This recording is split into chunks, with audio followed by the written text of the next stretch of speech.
मुंबईत कलिंगड खाल्ल्यानं झालेल्या विषबाधेच्या घटनेनंतर आता आणखी एक धक्कादायक प्रकार समोर आला आहे। रेल्वे प्रवासात आपण सहजपणे खरेदी करून खात असलेली काकडी आता तुमच्या आरोग्यासाठी किती धोकादायक ठरू शकते, याचा एक संतापजनक व्हिडिओ सध्या सोशल मीडियावर व्हायरल होत आहे। हा व्हिडिओ बिहारमधील कटिहार रेल्वे स्टेशनचा असल्याचे सांगितले जात असून त्यामध्ये खराब झालेल्या काकड्यांना रासायनिक रंग लावून ताजे दाखवण्याचा प्रकार उघड झाला आहे। व्हायरल व्हिडिओमध्ये एक महिला विक्रेती प्लॅटफॉर्मवर काकड्या विकताना दिसत आहे। मात्र धक्कादायक बाब म्हणजे पांढऱ्या पडलेल्या आणि शिळ्या झालेल्या काकड्या एका गडद हिरव्या रासायनिक द्रवात बुडवून त्या चमकदार आणि ताज्या दिसतील अशा पद्धतीने तयार केल्या जात असल्याचे दिसत आहे।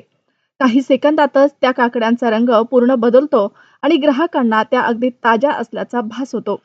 या घटनेनंतर प्रवाशांमध्ये भीतीचे वातावरण निर्माण झाले आहे, कारण लांब पल्ल्याच्या रेल्वे प्रवासात भूक लागल्यावर आपण स्टेशनवर मिळणारी फळे किंवा काकडी ताजी समजून खातो। मात्र अशा प्रकारे रसायनांचा वापर करून विकली जाणारी फळे थेट आरोग्यावर गंभीर परिणाम करू शकतात, असा इशारा आरोग्य तज्ज्ञांनी दिला आहे। तज्ज्ञांच्या मते अशा रासायनिक रंगाचा शरीरावर अत्यंत घातक परिणाम होऊ शकतो। यामुळे लिव्हर आणि किडनीवर गंभीर परिणाम होण्याची शक्यता आहे। इतकंच नाही तर दीर्घकाळ अशा पदार्थांचे सेवन केल्यास कर्करोगासारखे गंभीर आजारांचाही धोका वाढू शकतो।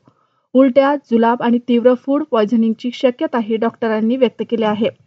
दरम्यान हा व्हिडिओ समोर आल्यानंतर रेल्वे प्रशासनावरही प्रश्नचिन्ह उपस्थित केला जात आहे। रेल्वे स्टेशनवरील अन्न सुरक्षा विभाग आणि आरपीएफ अशा प्रकारांकडे दुर्लक्ष कसे करू शकतात, असा सवाल प्रवासी विचारत आहे। केवळ परवाना देऊन चालणार नाही, तर विकल्या जाणाऱ्या खाद्यपदार्थांची नियमित तपासणी होणे अत्यंत गरजेचे असल्याची मागणी आता जोर धरू लागली आहे।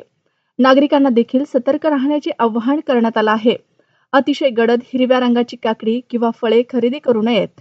उघड्यावर कापलेली फळे खाणे टाळावे आणि कोणतेही फळ किंवा भाजी स्वच्छ पाण्याने धुवूनच खावी, असे आवाहन करण्यात आले आहे।